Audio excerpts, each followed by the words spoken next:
मान्य हिंदी। 4। पद विचार। पद की परिभाषा। सार्थक वर्ण या वर्णों के समूह को शब्द कहा जाता है। शब्द साभिप्राय होते हैं। जब कोई सार्थक शब्द वाक्य में प्रयुक्त होता है तब उसे पद कहते हैं। व्याकरण के नियमों के अनुसार विभक्ति, वचन, लिंग, काल आदि की योग्यता रखने वाला वर्णों का समूह पद कहलाता है। जैसे राम विद्यालय जाएगा, ये वाक्य राम विद्यालय और जाएगा 3 पदों से बना है। पद भेद। हिंदी में पद के 5 भेद या प्रकार माने गए हैं। 1 संज्ञा, 2 सर्वनाम, 3 क्रिया, 4 विशेषण, 5 अव्यय। 1 संज्ञा। संज्ञा सम जोड़ ज्ञा शब्द का अर्थ है ठीक ज्ञान कराने वाला। अतः वह शब्द जो किसी स्थान, वस्तु, प्राणी, व्यक्ति, गुण, भाव आदि के नाम का ज्ञान कराता है संज्ञा कहलाता है। उदाहरणार्थ: स्थान भारत, दिल्ली, जयपुर, नगर, गांव, गली, मोहल्ला। वस्तुएं पंखा, पुस्तक, मेज, दूध, मिठाई। प्राणी गाय, चूहा, तितली, पक्षी, मछली, बिल्ली। व्यक्ति राम, श्याम, कृष्ण, महेश, सुरेश। गुण अवस्था या भाव, बचपन, बुढ़ापा, मिठास, सर्दी, सौंदर्य, अपनत्व। संज्ञा के भेद। हिंदी भाषा में संज्ञा के मुख्य रूप से 3 भेद ही माने गए हैं। 1 व्यक्तिवाचक संज्ञा, 2 जातिवाचक संज्ञा, 3 भाववाचक संज्ञा। द्रव्यवाचक और समूहवाचक संज्ञा शब्दों को जातिवाचक संज्ञा ही माना जाता है। 1 व्यक्तिवाचक संज्ञा। जिन संज्ञा शब्दों से किसी एक ही व्यक्ति, वस्तु या स्थान विशेष का पता चलता है उन शब्दों को व्यक्तिवाचक संज्ञा कहते हैं। जैसे व्यक्तियों के नाम राम, श्याम, मोहन, कमला, कविता, सुशीला, शबनम आदि। दिशाओं के नाम उत्तर, दक्षिण, पूर्व, पश्चिम, नैऋत्य, आग्नेय आदि। देशों के नाम भारत, पाकिस्तान, चीन, जापान, नेपाल आदि। नदियों के नाम गंगा, यमुना, कृष्णा, कावेरी आदि। सागरों के नाम अरब सागर, हिंद महासागर, लाल सागर आदि। पर्वतों के नाम हिमालय, सतपुड़ा, अरावली, विंध्याचल आदि। नगरों के नाम अजमेर, आगरा, मथुरा, दिल्ली, लखनऊ आदि। समाचार पत्रों के नाम राजस्थान पत्रिका, दैनिक भास्कर, दैनिक अंबर, अमर उजाला आदि। पुस्तकों के नाम रामायण, महाभारत, रामचरितमानस, साकेत, अंधायुग आदि। दिनों के नाम सोमवार, मंगलवार, बुधवार आदि। महीनों के नाम जनवरी, फरवरी, चैत्र, वैशाख आदि। ग्रह नक्षत्रों के नाम सूर्य, चंद्रमा, पृथ्वी, शनि, मंगल आदि। त्योहारों के नाम होली, दीपावली, तीज, ईद, गंगौर आदि। 2 जातिवाचक संज्ञा। जिन संज्ञा शब्दों से एक जाति के सभी प्राणियों या पदार्थों अथवा संपूर्ण जाति, वर्ग या समुदाय का बोध होता है उन्हें जातिवाचक संज्ञा कहते हैं। जैसे मनुष्य, घोड़ा, नगर, पर्वत, स्कूल, गाय, फूल, पुस्तक, पशु, पक्षी, छात्र, खिलाड़ी, सब्जी, माता, मंत्री, पंडित, जुलाहा, अध्यापक, कवि, लेखक, जन, बहन, बेटा, पहाड़, स्त्री, क्षत्रिय, प्रभु, वीर, विद्वान, चोर, शिशु, ठग, सेना, दल, कुंज, कक्षा, भीड़, सोना, दूध, पानी, घी, तेल आदि। 3 भाववाचक संज्ञा। जिन संज्ञा शब्दों से किसी व्यक्ति, वस्तु और स्थान के गुण, दोष, भाव, दशा, व्यापार आदि का बोध होता है उन्हें भाववाचक संज्ञा कहते हैं। जैसे सत्य, बचपन, बुढ़ापा, सफलता, मिठास, मित्रता, हरियाली, मुस्कुराहट, लघुता, प्रभुता, वीरता, चूक, लड़कपन, जवानी, ठगी, डर आदि। भाववाचक संज्ञा मुख्य रूप से 5 प्रकार से बनती है। जैसे 1 जातिवाचक संज्ञा से भाववाचक संज्ञा। मानव, मानवता। दास, दासता। बच्चा, बचपन। स्त्री, स्त्रीत्व। व्यक्ति, व्यक्तित्व। क्षत्रिय, क्षत्रियत्व। प्रभु, प्रभुता, प्रभुत्व। वीर, वीरता, वीरत्व। बंधु, बंधुत्व। देव, देवता, देवत्व। पशु, पशुता, पशुत्व। ब्राह्मण, ब्राह्मणत्व। मित्र, मित्रता। विद्वान, विद्वता। चोर, चोरी। युवक, यौवन। मनुष्य, मनुष्यता, मनुष्यत्व। 2 सर्वनाम से भाववाचक संज्ञा। अजनबी, अजनबीपन। मम, ममता, ममत्व। स्व, स्वत्व। आप, आपा। पराया, परायापन। सर्व, सर्वस्व। निज, निजता, निजत्व। अहम, अहंकार। अपना, अपनापन, अपनत्व। 3 क्रिया से भाववाचक संज्ञा। खेलना, खेल।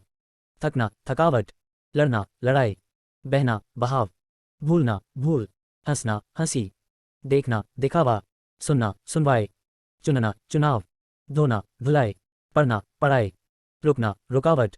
लिखना, लिखाई। जीतना, जीत। जीना, जीवन। सीना, सिलाई। जलना, जलन। सजाना, सजावट। बसना, बसावट। गाना, गान। बैठना, बैठक। बिकना, बिक्री। कमाना, कमाई। 4 विशेषण से भाववाचक संज्ञा। आवश्यक, आवश्यकता। युवक, यौवन। छोटा, छुटपन। सुंदर, सुंदरता, सौंदर्य। शिष्ट, शिष्टता। ललित, लालित्य। सफेद, सफेदी। निपुण, निपुणता। भयानक, भय। काला, कालिम। लाल, लालिमा। सूक्ष्म, सूक्ष्मता। हरा, हरियाली। मीठा, मिठास। महान, महानता। स्वस्थ, स्वास्थ्य। लंबा, लंबाई। भूखा, भूख। 5 अव्यय शब्दों से भाववाचक संज्ञा। धिक, धिक्कार। ऊपर, ऊपरी। दूर, दूरी। चतुर, चातुर्य। निकट, निकटता। मना, मनाही। नीचे, नीचाई, तेज, तेजी, बाहर, बाहरी। 2. सर्वनाम। परिभाषा। संज्ञा के स्थान पर आने वाले शब्दों को सर्वनाम कहते हैं। सर्वनाम का अभिधार्थ है सबका नाम। जो सबके नाम के स्थान पर आए वे सर्वनाम कहलाते हैं। जैसे मैं, तुम, आप, ये, वह, हम, उसका, उसकी, वे, क्या, कुछ, कौन आदि। वाक्य में संज्ञा की पुनरुक्ति को दूर करने के लिए ही सर्वनाम का प्रयोग किया जाता है। सर्वनाम भाषा को सहज, सरल, सुंदर एवं संक्षिप्त बनाते हैं। सर्वनाम के अभाव में भाषा अटपटी लगती है। उदाहरणार्थ, राम स्कूल गया है। स्कूल से आते ही राम राम का और मित्र का काम करेगा। फिर राम और मित्र खेलेंगे। ये वाक्य कितना अटपटा, अनगढ़ और असुंदर है। अब सर्वनामों से युक्त वाक्य देखिए। राम स्कूल गया है, वहां से आते ही वह अपने मित्र के घर जाएगा। फिर दोनों अपना अपना काम करेंगे। फिर दोनों खेलेंगे। सर्वनाम के भेद। सर्वनाम के निम्नलिखित 6 भेद होते हैं। 1. पुरुषवाचक मैं, हम, तुम, तू, आप, वह, ये, आप। 2. निश्चयवाचक ये, निकटवर्ती, वह, दूरवर्ती। 3. अनिश्चयवाचक कोई, प्राणिवाचक क्या, अप्राणिवाचक। 4. संबंधवाचक जो, सो, वह। 5. प्रश्नवाचक कौन, प्राणिवाचक क्या, अप्राणिवाचक। 6. निजवाचक आप, स्वयं, खुद। 1. पुरुषवाचक सर्वनाम। जिस सर्वनाम का प्रयोग वक्ता, बोलने वाला या लेखक स्वयं अपने लिए अथवा श्रोता या पाठक के लिए या किसी अन्य व्यक्ति के लिए करता है उसे पुरुषवाचक सर्वनाम कहते हैं। जैसे उसने, मुझे, तुम आदि। पुरुषवाचक सर्वनाम के 3 भेद होते हैं। 1. उत्तम पुरुषवाचक सर्वनाम। जिन सर्वनामों का प्रयोग बोलने वाला या लिखने वाला अपने लिए करता है उन्हें उत्तम पुरुषवाचक सर्वनाम कहते हैं। जैसे मैं, मेरा, हमारा, मुझको, मुझे, मैंने आदि। 2. मध्यम पुरुषवाचक सर्वनाम। जिस सर्वनाम का प्रयोग बोलने वाला या लिखने वाला सुनने वाले या पढ़ने वाले के लिए करे उसे मध्यम पुरुषवाचक सर्वनाम कहते हैं। जैसे तू, तुम, आप, तुझको, तुम्हारा, तुमने आदि। 3. अन्य पुरुषवाचक सर्वनाम। जिन सर्वनाम शब्दों का प्रयोग बोलने वाला किसी अन्य व्यक्ति के लिए करे उन्हें अन्य पुरुषवाचक सर्वनाम कहते हैं। जैसे ये, वह, वे, उसे, उसको, इसने, उसने, उन्होंने, उनका आदि। 2. निश्चयवाचक सर्वनाम। जिन सर्वनाम शब्दों से किसी दूरवर्ती या निकटवर्ती व्यक्तियों, प्राणियों, वस्तुओं और घटना व्यापार का निश्चित बोध होता है उन्हें निश्चयवाचक सर्वनाम कहते हैं। जैसे ये, वह, ये, वे, इन्होंने, उन्होंने आदि। निकटवर्ती के लिए ये तथा दूरवर्ती के लिए वह का प्रयोग होता है। इस सर्वनाम को संकेतवाचक या निर्देशक सर्वनाम भी कहते हैं। 3. अनिश्चयवाचक सर्वनाम। जिन सर्वनामों से किसी निश्चित व्यक्ति, वस्तु या घटना का ज्ञान नहीं होता उन्हें अनिश्चयवाचक सर्वनाम कहते हैं। जैसे कोई, कुछ, किसी आदि। प्राणियों के लिए कोई, वह, किसी तथा पदार्थों के लिए कुछ का प्रयोग किया जाता है। जैसे रास्ते में कुछ खा लेना। संभवतः कोई आया है, वहां किसी से भी पूछ लेना। 4. संबंधवाचक सर्वनाम। जो सर्वनाम शब्द किसी वाक्य में प्रयुक्त संज्ञा या सर्वनाम का अन्य संज्ञा या सर्वनाम के साथ परस्पर संबंध का बोध कराते हैं उन्हें संबंधवाचक सर्वनाम कहते हैं। जैसे जो, जिनका, उसका आदि। जो करता है वह भरता है। जिसका खाते हो उसी को आंख दिखाते हो। जैसा करोगे वैसा भरोगे। जिसकी लाठी उसकी भैंस। जिसको आपने बुलाया था वह आया है। 5. प्रश्नवाचक सर्वनाम। वह सर्वनाम जिसका प्रयोग किसी व्यक्ति, प्राणी, वस्तु, क्रिया या व्यापार आदि के संबंध में प्रश्न करने के लिए किया जाता है प्रश्नवाचक सर्वनाम कहलाता है। जैसे कौन, क्या, कब, क्यों, किसको, किसने आदि। व्यक्ति या प्राणी के संबंध में प्रश्न करते समय कौन, किसे, किसने का प्रयोग किया जाता है, जबकि वस्तु या क्रिया व्यापार के संबंध में प्रश्न करते समय क्या, कब आदि का प्रयोग किया जाता है। जैसे देखो कौन आया है, ये गिलास किसने तोड़ा, आप खाने में क्या लेंगे, जयपुर कब जा रहे हो। 6. निजवाचक सर्वनाम। वह सर्वनाम शब्द जिनका प्रयोग बोलने वाला या लिखने वाला स्वयं अपने लिए करता है निजवाचक सर्वनाम कहलाता है। जैसे आप, अपने आप, अपना, स्वयं, खुद, मैं, हम, हमारा आदि। हमें अपना कार्य स्वयं करना चाहिए। मैं अपना काम खुद कर लूँगा। मैं स्वयं आ जाऊँगा। हमारा प्यारा राजस्थान। सर्वनाम शब्दों के रूपांतर नियम। 1. सर्वनाम का प्रयोग संज्ञा के स्थान पर होता है, अतः किसी भी सर्वनाम शब्द का लिंग और वचन उस संज्ञा के अनुरूप रहेगा जिसके स्थान पर उसका प्रयोग हुआ है। जैसे राम और उसका बेटा आया था। 2. सर्वनाम का प्रयोग एकवचन और बहुवचन दोनों में होता है। जैसे मैं, हम, वह, वे, ये, इसका, इनका। 3. संबंध कारक के अतिरिक्त अन्य किसी कारक के कारण सर्वनाम शब्द का लिंग परिवर्तन नहीं होता। जैसे मैं पढ़ता हूँ, मैं पढ़ती हूँ, वह आया, वह आई, तुम स्कूल जाते हो, तुम स्कूल जाती हो। 4. सर्वनाम से संबोधन कारक नहीं होता क्योंकि किसी को सर्वनाम द्वारा पुकारा नहीं जाता। 5. आदर के अर्थ में एक व्यक्ति के लिए भी अन्य पुरुषवाचक सर्वनाम का प्रयोग बहुवचन में होता है। जैसे तुलसीदास महान कवि थे, उन्होंने हिंदी साहित्य को महान रचनाएं प्रदान की। 6. उत्तम पुरुष और मध्यम पुरुष सर्वनाम के बहुवचन का प्रयोग एक व्यक्ति के लिए भी होता है। जैसे हम, मैं, आ रहे हैं, आप, तू अवश्य आना, तुम, तू जा सकते हो। 7. तू सर्वनाम का प्रयोग अत्यंत निकटता या आत्मीयता प्रकट करने के लिए, अपने से आयु व संबंध में छोटे व्यक्ति के लिए या कभी कभी तिरस्कार प्रदर्शन करने के लिए एवं ईश्वर के लिए भी किया जाता है। जैसे माँ, तू क्या कर रही है, अरे नालायक, तू अब तक कहाँ था। हे प्रभु, तू मेरी प्रार्थना कब सुनेगा। 8 मुझ, तुझ, तुम उस इन आदि सर्वनामों में निश्चयार्थ के लिए ई जोड़ देते हैं, जैसे उस उसी तुझ तुझी तुम ही इन ही। 9 मैं तुम आप वह ये कौन आदि सर्वनामों का निज भेद उनके क्रिया रूप से जाना जाता है, जैसे वह पढ़ रहा है, वह पढ़ रही है। 10 पुरुषवाचक सर्वनामों के साथ को लगने पर उनके रूप में अंतर आ जाता है, जैसे मैं को मुझको या मुझे, तू को तुझको या तुझे, ये को इसको या इसे, ये को इनको या इन्हें, वह को उसको या उसे, वे को उनको या उन्हें। 11 अधिकार अथवा अभिमान प्रकट करने के लिए आजकल मैं की बजाय हम का प्रयोग चल पड़ा है, जो व्याकरण की दृष्टि से अशुद्ध है। जैसे पिता के नाते हमारा भी कुछ कर्तव्य है, शांत रहिए अन्यथा हमें कड़ा रुख अपनाना पड़ेगा। 12 जहां मैं की जगह हम का प्रयोग होने लगा है, वहां हम के बहुवचन के रूप में हम लोग या हम सब का प्रयोग प्रचलित है। 13 तुम सर्वनाम के बहुवचन के रूप में तुम सब का प्रचलन हो गया है, जैसे रमेश, तुम यहाँ आओ, अरे रमेश, सुरेश, दिनेश, तुम सब यहाँ आओ। 14 मैं हम और तुम के साथ का के की जगह रा रे री प्रयुक्त होते हैं, जैसे मेरा, मेरी, मेरे, तुम्हारा, तुम्हारे, तुम्हारी, हमारा, हमारे, हमारी। 15 सर्वनाम शब्दों के साथ विभक्ति चिन्ह मिलाकर लिखे जाने चाहिए, जैसे मुझको, उसने, हमसे आदि। 16 यदि सर्वनाम के बाद 2 विभक्ति चिन्ह आते हैं तो पहला मिलाकर तथा दूसरा अलग रखा जाना चाहिए, जैसे उनके लिए, उन पर से, हम में से, उनके द्वारा आदि। 17 यदि सर्वनाम तथा विभक्ति चिन्ह के बीच ही तक आदि कोई निपात आ जाता है तो विभक्ति को अलग लिखा जाएगा, जैसे आप ही के लिए, उन तक से आदि। सर्वनामों के पुनरुक्ति रूप।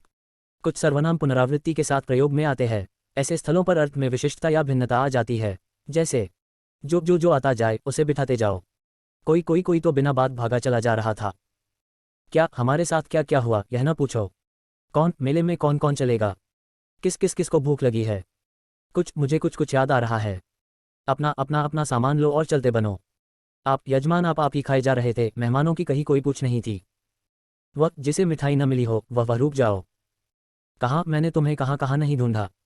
कुछ सर्वनाम संयुक्त रूप में प्रयुक्त होते हैं, जैसे कोई न कोई, रात के समय कोई न कोई प्रबंध अवश्य हो जाएगा, कुछ न कुछ घबराओ नहीं, कुछ न कुछ गाड़ी तो चलेगी ही।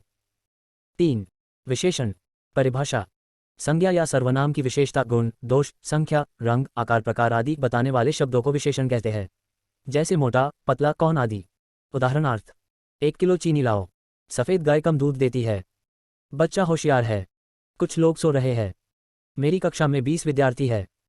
उपर्युक्त वाक्यों में 1 किलो, सफ़ेद, कम, होशियार, कुछ, 20 क्रमशः चीनी, गाय, दूध, बच्चे, लोग तथा विद्यार्थी की विशेषता बता रहे हैं, अतः ये सभी विशेषण हैं। विशेष्य और विशेषण। जिस संज्ञा या सर्वनाम शब्द की विशेषता प्रकट की जाती है उसे विशेष्य और जो विशेषता सूचक शब्द होता है उसे विशेषण कहते हैं। विशेषण शब्द प्रायः विशेष्य से पहले आता है, जैसे मुझे मीठे व्यंजन अच्छे लगते हैं, काली बिल्ली को देखो, 2 किलो दूध लाओ। उपर्युक्त वाक्यों में क्रमशः व्यंजन, बिल्ली और चीनी विशेष्य तथा मीठे, काली और 2 किलो शब्द विशेषण है। कभी कभी विशेषण शब्द विशेष्य के बाद भी प्रयुक्त होते हैं, जैसे ये छात्र बुद्धिमान है, ये फल बहुत मीठे है, वह व्यक्ति योग्य है, रमेश ईमानदार है। प्रविशेषण। जो विशेषण शब्द विशेषणों की भी विशेषता बतलाते हैं उन्हें प्रविशेषण कहते हैं। उदाहरणार्थ ये लड़का बहुत अच्छा है, बहुत। प्रविशेषण। आप बड़े भोले हैं, बड़े। प्रविशेषण। मैं पूर्ण स्वस्थ हूँ, पूर्ण। प्रविशेषण। मोहनी अत्यंत सुंदरी है, अत्यंत। प्रविशेषण। घर बिल्कुल सुनसान था, बिल्कुल। प्रविशेषण। आज बहुत अधिक सर्दी है, बहुत। प्रविशेषण। क्रिया विशेषणों की विशेषता बताने वाले विशेषणों को भी प्रविशेषण कहा जाता है, जैसे गरिमा बहुत धीरे चलती है, बहुत। क्रिया प्रविशेषण। गावस्कर बिल्कुल धीरे खेलता था, बिल्कुल। क्रिया प्रविशेषण। मैं ठीक 7 बजे आऊँगा, ठीक। क्रिया प्रविशेषण। मैं बहुत अधिक तेज नहीं चल सकता, बहुत अधिक। क्रिया प्रविशेषण। उद्देश्य विशेषण और विधेय विशेषण। वाक्य में विशेषण की स्थिति 2 प्रकार की होती है, विशेष्य से पहले तथा विशेष्य के बाद। इस स्थिति के आधार पर विशेषण 2 प्रकार के होते हैं। 1 उद्देश्य विशेषण। विशेष्य से पहले आने वाले विशेषण उद्देश्य विशेषण या विशेष्य विशेषण कहलाते हैं। स्थिति की दृष्टि से ये विशेषण वाक्य के उद्देश्य भाग के अंतर्गत आते हैं, जैसे चतुर बालक अपना काम कर लेते हैं, भला बालक है, मदद कर दीजिए, बुद्धिमान आदमी सर्वत्र पूजा जाता है। 2 विधेय विशेषण। विशेष्य के बाद आने वाले विशेषण को विधेय विशेषण कहते हैं। ये विशेषण क्रिया से पहले और वाक्य के विधेय भाग के अंतर्गत आते हैं, जैसे वह बालक चतुर है, सुनीता बहुत अच्छा गाती है, उसकी पेंट नीली है, रेखा घर की शोभा बढ़ाती है।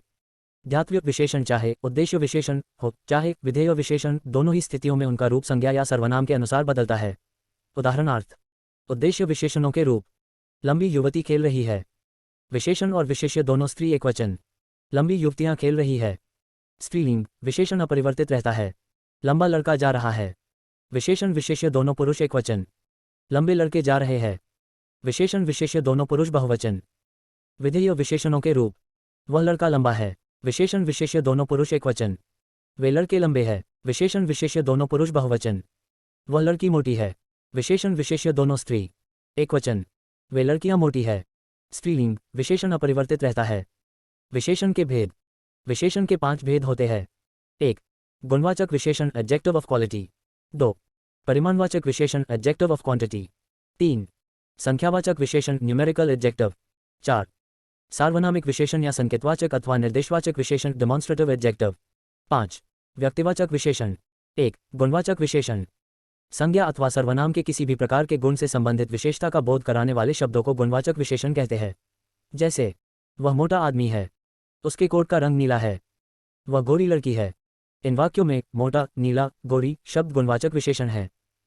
यहाँ गुण का अर्थ केवल अच्छी विशेषता से नहीं है।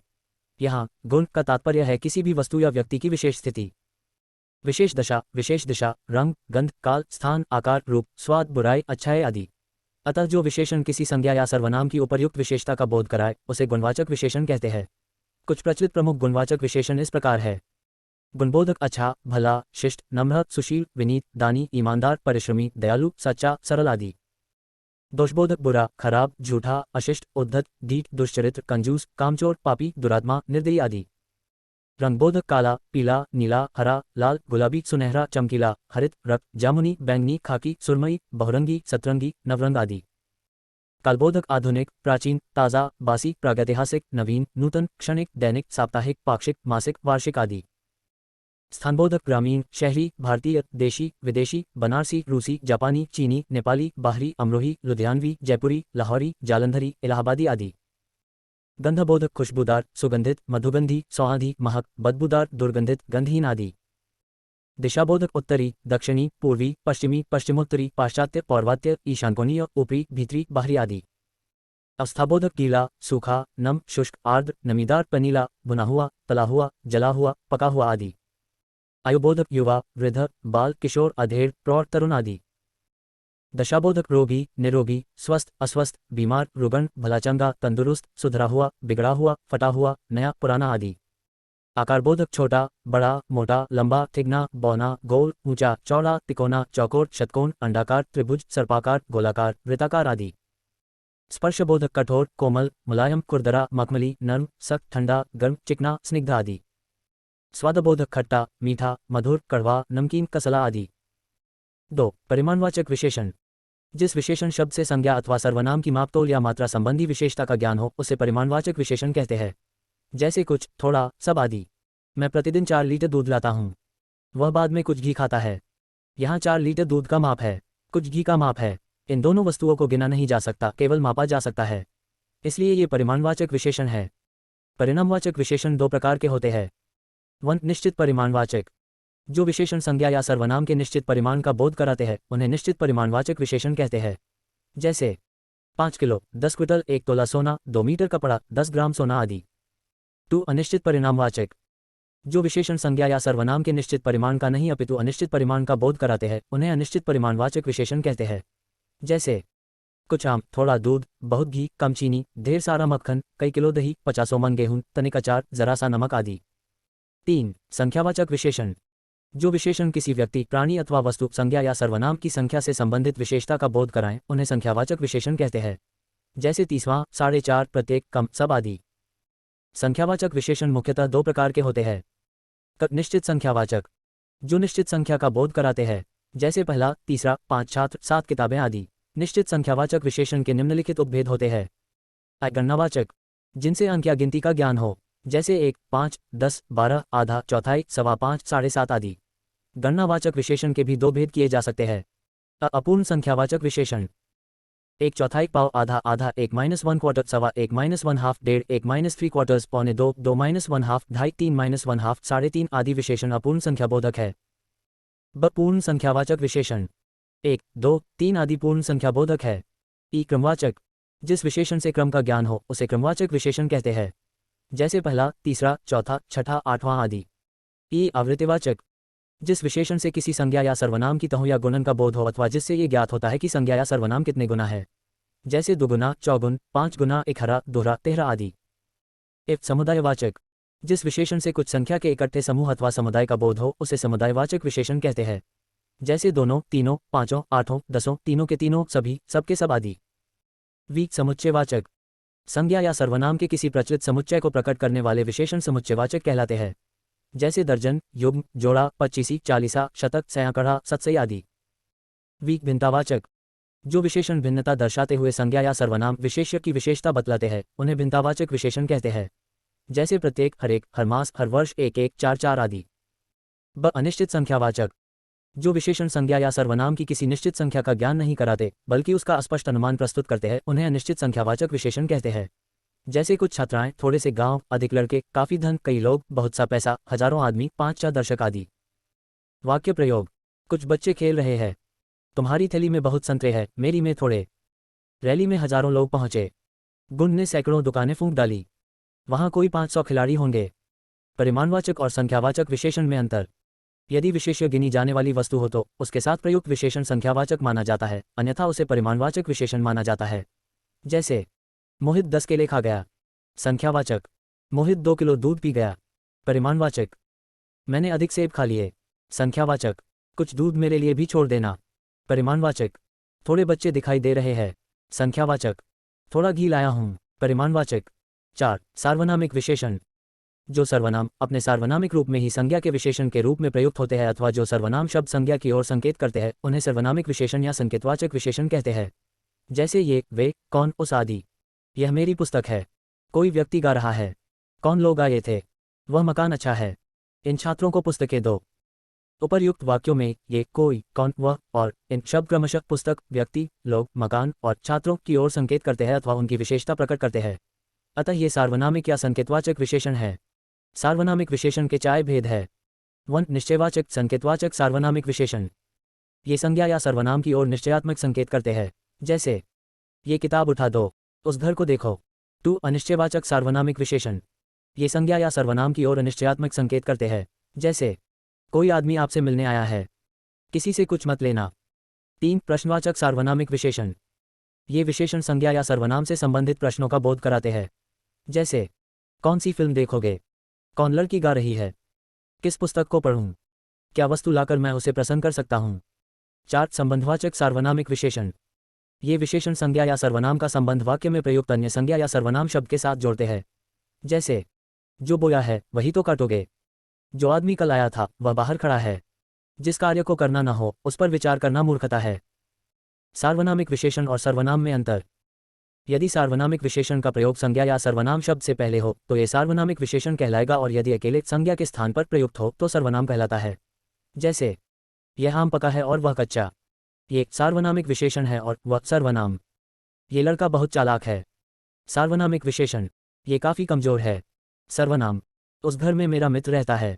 सार्वनामिक विशेषण, उसने मुझे बुलाया है। सर्वनाम। 5. व्यक्तिवाचक विशेषण, व्यक्तिवाचक संज्ञा से बनने वाले विशेषण को व्यक्तिवाचक विशेषण कहते हैं। जैसे कश्मीरी, जापानी, भारतीय, नेपाली आदि। हम राजस्थानी है। मैं भारतीय नागरिक हूँ। रमेश धनवान, धनी आदमी है। नागौरी बैल अच्छे होते हैं। ऊपर लिखे वाक्यों में राजस्थान से राजस्थानी, भारत से भारतीय, धन से धनवान, धनी और नागौर से नागौरी विशेषण बने हैं। राजस्थान, भारत, धन और नागौर व्यक्तिवाचक संज्ञाएं हैं। विशेषणों की तुलना, विशेषणों में तुलनात्मक स्थितियां आती है। यद्यपि हिंदी में विशेषता की तुलनात्मक कमी या अधिकता प्रकट करने के लिए अलग से अपने शब्द नहीं है। जो भी तुलनात्मक शब्द है वे संस्कृत या उर्दू के हैं। हिंदी में तुलनात्मक विशेषता प्रकट करने के लिए से कम से अधिक, सबसे बढ़कर, सर्वाधिक, न्यून आदि प्रविशेषणों का प्रयोग किया जाता है। तुलना के आधार पर विशेषणों की 3 अवस्थाएं होती है, मूलावस्था, उत्तरावस्था एवं उत्तमावस्था। 1. मूलावस्था, विशेषण सामान्य रूप से जिस मूल रूप में रहता है उसे मूलावस्था कहते हैं। इसमें किसी प्रकार की तुलना नहीं होती, केवल विशेषण का सामान्य कथन होता है। जैसे सुंदर, अधिक, श्रेष्ठ, लघु आदि। अरुण अच्छा लड़का है। काली गाय चर रही है। आपका चित्र सुंदर है। 2. उत्तरावस्था, जहां 2 व्यक्तियों या वस्तुओं में तुलना की जाए और उनमें से किसी एक को अधिक या कम बतलाया जाए वहां उत्तरावस्था होती है। जैसे सुंदरतर, श्रेष्ठतर, अधिकतर, लघुत्तर आदि। अरुण राजीव से अच्छा है। वह तुम्हारी अपेक्षा समझदार है। आकार में रामायण से महाभारत बृहत्तर है। मोहिनी और वशी की तुलना में रूपवती है। ध्यान देने योग्य है कि उत्तरावस्था में दो विशेष्य होते हैं। उनमें तुलना प्रकट करने के लिए से बढ़कर, से घटकर, से कम की अपेक्षा, की तुलना में, के मुकाबले, से अधिक आदि वाचकों का प्रयोग होता है। 3. उत्तमावस्था। जब दो या दो से अधिक व्यक्तियों या वस्तुओं की तुलना में किसी एक को सबसे अधिक श्रेष्ठ अथवा कम बतलाया जाए तब वह विशेषण की उत्तमावस्था होती है। जैसे सुंदरतम, श्रेष्ठतम, अधिकतम, लघुत्तम आदि। इसमें सबसे बढ़कर, सर्वाधिक, सबसे कम, सभी में आदि शब्द प्रयुक्त होते हैं। जैसे माला सबसे चतुर लड़की है, हिमालय सर्वाधिक ऊंचा पर्वत है, राजस्थान में माउंट आबू सर्वाधिक ठंडा स्थान है। तुलनाबोधक प्रत्यय। हिंदी में अपने तुलनात्मक प्रत्यय नहीं है, अतः संस्कृत शब्दों के साथ संस्कृत के प्रत्यय तर और तम प्रयुक्त होते हैं तथा उर्दू शब्दों के साथ उर्दू के प्रत्यय तर तथा तरीन प्रयुक्त होते हैं। जैसे मूलावस्था, उत्तरावस्था, उत्तमावस्था, अधिक, अधिकतर, अधिकतम, उत्कृष्ट, उत्कृष्टतर, उत्कृष्टतम, उच्च, उच्चतर, उच्चतम, कुटिल, कुटिलतर, कुटिलतम, गुरु, गुरुतर, गुरुतम, दृढ़, दृढ़तर, दृढ़तम, दीर्घ, दीर्घतर, दीर्घतम, निकट, निकटतर, निकटतम, निकृष्ट, निकृष्टतर, निकृष्टतम, निम्न, निम्नतर, निम्नतम, न्यून, न्यूनतर, न्यूनतम, महान, महतर, महतम, मधुर, मधुरतर, मधुरतम, मृदु, मृदुतर, मृदुतम, लघु, लघुतर, लघुतम, वृहत, वृहतर, वृहतम, श्रेष्ठ, श्रेष्ठतर, श्रेष्ठतम, सुंदर, सुंदरतर, सुंदरतम, समीप, समीपतर, समीपतम। उर्दू फारसी के तुलनात्मक प्रत्यय। अच्छा, बेहतर, बेहतरीन, कम, कमतर, कमतरीन, बद, बदतर, बदतरीन। विशेषण शब्दों के रूपांतर। विशेषण शब्दों में 3 कारणों से रूपांतर होते हैं: लिंग, वचन और कारक के कारण। कुछ आकारांत विशेषणों में लिंग और वचन संबंधी परिवर्तन